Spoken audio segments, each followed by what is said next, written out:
నంద్యాల జిల్లా బనగానపల్లిలో నిర్వహించిన మీ భూమి మీ హక్కు సభలో సీఎం చంద్రబాబు పాల్గొన్నారు. ఈ సందర్భంగా ప్రతిపక్షంపై తీవ్ర విమర్శలు చేశారు. రావణ్ అనే వ్యక్తి పురాణాలను, రాముడు, సీతమ్మలను అనుచిత వ్యాఖ్యలు చేశాడని ఆరోపించిన సీఎం తీవ్రవాదం, పాకిస్తాన్కు అనుకూలంగా మాట్లాడిన వ్యక్తికి గొడ్డలి పార్టీ ఆర్థిక సాయం చేస్తుందని విమర్శించారు. యాదాద్రి భువనగిరి జిల్లాలోని బీబీనగర్ ఎయిమ్స్ను కేంద్ర ఆరోగ్య కుటుంబ సంక్షేమ శాఖ మంత్రి జేపీ నడ్డా సందర్శించారు. 2014 తర్వాత దేశంలో ఎయిమ్స్ల విస్తరణ వేగంగా జరిగిందని, బీబీనగర్ ఎయిమ్స్ను కూడా అత్యాధునిక వైద్య కేంద్రంగా తీర్చిదిద్దుతామని తెలిపారు.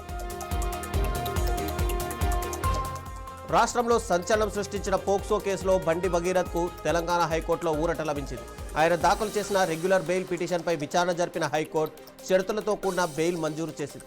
₹1,00,000 చొప్పున 2 వ్యక్తిగత పూచీకత్తులు సమర్పించాలని, కోర్టు విధించిన నిబంధనలను పాటించాలని ఆదేశించింది. తెలంగాణలో రాజకీయ పరిణామాలపై బీఆర్ఎస్ వర్కింగ్ ప్రెసిడెంట్ కేటీఆర్ కీలక వ్యాఖ్యలు చేశారు. రాష్ట్రంలో కాంగ్రెస్ పార్టీపై ప్రజల్లో తీవ్ర వ్యతిరేకత ఉందని, ఇప్పుడు ఎన్నికలు జరిగితే బీఆర్ఎస్ అధికారంలోకి వస్తుందని అన్నారు. సీఎం రేవంత్ రెడ్డి చేయించిన అంతర్గత సర్వేలోనూ ఇదే విషయం వెల్లడైందని కేటీఆర్ ఆరోపించారు. కూలీ డబ్బులు ఎలా మిగులుతున్నాయని మాజీ మంత్రి ఎమ్మెల్యే హరీష్ రావు మహారాష్ట్ర నుంచి వచ్చి నాట్లు వేసే మహిళా కూలీలతో ముచ్చటించారు. మహారాష్ట్ర చంద్రపూర్ జిల్లా నుండి ఇక్కడికి వచ్చి నాట్లు వేస్తే ఎంత లాభం మిగులుతుందని మహిళలను అడిగి తెలుసుకున్నారు. మాల సమాజానికి రోస్టర్ విధానంలో జరుగుతున్న అన్యాయాన్ని సవరించాలని డిమాండ్ చేస్తూ అంబేద్కర్ సేన ఆందోళనకు సిద్ధమైంది. ఈ నెల 11న హైదరాబాద్లోని చింతల్ బస్తీ కమిటీ హాల్లో ఆమరణ నిరాహార దీక్ష చేపట్టనున్నట్టు ఆ సంఘం రాష్ట్ర అధ్యక్షుడు మన్నే శ్రీధర్ ప్రకటించారు. సికింద్రాబాద్, ఉజ్జయిని మహంకాళి బోనాల ఉత్సవాల నిర్వహణకు రాష్ట్ర ప్రభుత్వం 25 కోట్ల బడ్జెట్ ప్రకటించడంపై టీపీసీసీ ఉపాధ్యక్షురాలు కోట నీలిమ హర్షం వ్యక్తం చేశారు. బోనాల ఉత్సవాల కోసం ప్రభుత్వం నూతనంగా ఉత్సవ కమిటీని ఏర్పాటు చేయగా, కమిటీ సభ్యులు ఉజ్జయిని మహంకాళి అమ్మవారిని దర్శించుకుని ప్రత్యేక పూజలు నిర్వహించారు. రాజన్న సిరిసిల్ల జిల్లాలో విపత్తుల సమయంలో ఎన్డీఆర్ఎఫ్ సేవలు కీలకమని జిల్లా కలెక్టర్ గరిమా అగ్రవాల్ తెలిపారు. సిరిసిల్ల మున్సిపల్ పరిధిలోని సర్దాపూర్ 17వ బెటాలియన్లో ఎస్డీఆర్ఎఫ్ ఆధ్వర్యంలో ఏర్పాటు చేసిన యంత్రాలు, పరికరాల ప్రదర్శనను కలెక్టర్ ఎస్పీ మహేష్ బి గతే పరిశీలించారు. బీఆర్ఎస్ నేత మంచిరెడ్డి కిషన్ రెడ్డి చేసిన ఆరోపణలకు రాష్ట్ర road development corporation chairman Malreddy Rama Reddy ఘాటుగా కౌంటర్ ఇచ్చారు. ప్రభుత్వ అభివృద్ధి కార్యక్రమాల నుంచి ప్రజల దృష్టి మరల్చేందుకే నిరాధార ఆరోపణలు చేస్తున్నారని మండిపడ్డారు. తిరుమల శ్రీవారి బ్రహ్మోత్సవాల నిర్వహణపై టీటీడీ ఈవో వెంకయ్య చౌదరి అధికారులతో సమీక్ష నిర్వహించారు.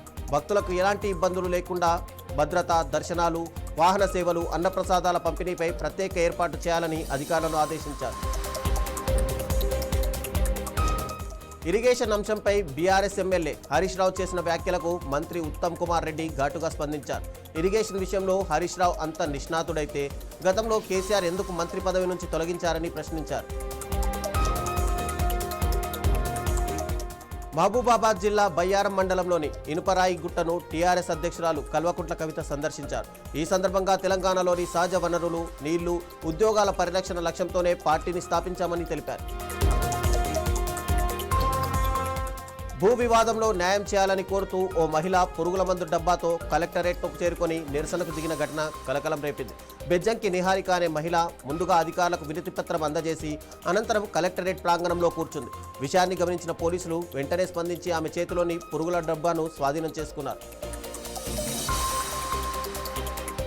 సంగారెడ్డి జిల్లాలో ఓ ప్రభుత్వ పాఠశాల ప్రధానోపాధ్యాయురాలి వ్యవహారం వివాదాస్పదంగా మారింది. విద్యార్థులకు పాఠాలు చెప్పాల్సిన ఉపాధ్యాయురాలు తరగతి గదిలో నిద్రపోతున్నారంటూ గ్రామస్తులు ఆందోళన వ్యక్తం చేశారు. గత కొంతకాలంగా విధుల పట్ల నిర్లక్ష్యంగా వ్యవహరిస్తున్నారని ఆరోపించిన గ్రామస్తులు ఆమెను నిలదీశారు.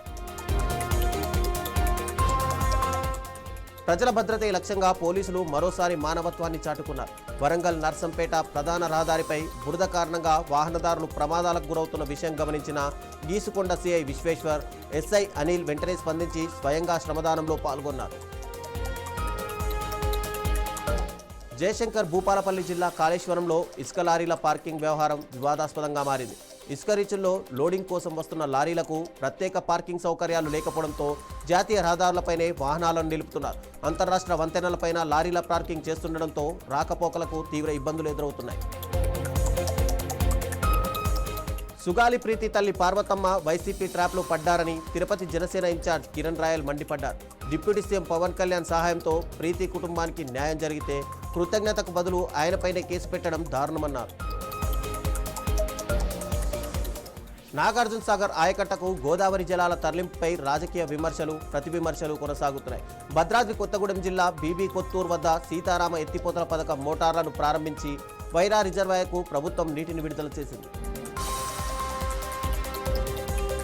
గన్నవరం నియోజకవర్గానికి గత వైభవం తీసుకువస్తానని ఇచ్చిన హామీని నిలబెట్టుకునేందుకు కృషి చేస్తున్నానని ఎమ్మెల్యే యార్లగడ్డ వెంకట్రావు తెలిపారు. తాను ఎలాంటి ప్రైవేట్ పంచాయతీలు సివిల్ సెటిల్మెంట్లలో జోక్యం చేసుకోనని స్పష్టం చేశారు. గొర్రెలు మేకల పెంపకందారుల సంఘం చేపట్టిన స్ఫూర్తి యాత్ర సూర్యాపేటకు చేరుకుంది. సంఘం 30 ఏళ్ల ఉద్యమ ప్రస్థానంలో అమరుల త్యాగాలను స్మరించుకుంటూ నిర్వహిస్తున్న ఈ యాత్రను కౌన్సిలర్ రామ్మూర్తి యాదవ్ అభినందించారు. తమిళనాడులో గేట్ కీపర్ సమయస్ఫూర్తి ఓ వ్యక్తి ప్రాణాలను కాపాడింది. అరసూర్ రైల్లో వస్తున్న సమయంలో మద్యమత్తులో పట్టాలపైకి వచ్చిన వ్యక్తిని గమనించిన గేట్ కీపర్ సందీప్ క్షణం ఆలస్యం చేయకుండా స్పందించారు. పట్టాలపై ఉన్న వ్యక్తిని పరిగెత్తుకుంటూ వెళ్లి పక్కకు లాగి రక్షించారు. ఆస్ట్రేలియా పర్యటనలో ఉన్న ప్రధాని మోదీ మెల్బోర్న్ సభలో భారతీయుల ప్రేమను చాటి చెప్పారు. సభలో ప్రధాని అరే చాయ్ వాలా అని అనగానే స్టేడియం అంతా ఒక్కసారిగా హోరెత్తింది. భారతీయులు ప్రపంచంలో ఎక్కడున్నా తమదైన సంస్కృతిని ప్రేమను పంచుతారని ఆయన కొనియాడారు. సొంత తల్లి హత్యకు కుమార్తె కుట్ర పన్నిన షాకింగ్ ఘటన జైపూర్లో కలకలం రేపింది. ఆస్తి తగాదాలు, ప్రభుత్వ ఉద్యోగం కోసమే ఈ దారుణానికి పాల్పడినట్లు పోలీసులు తెలిపారు.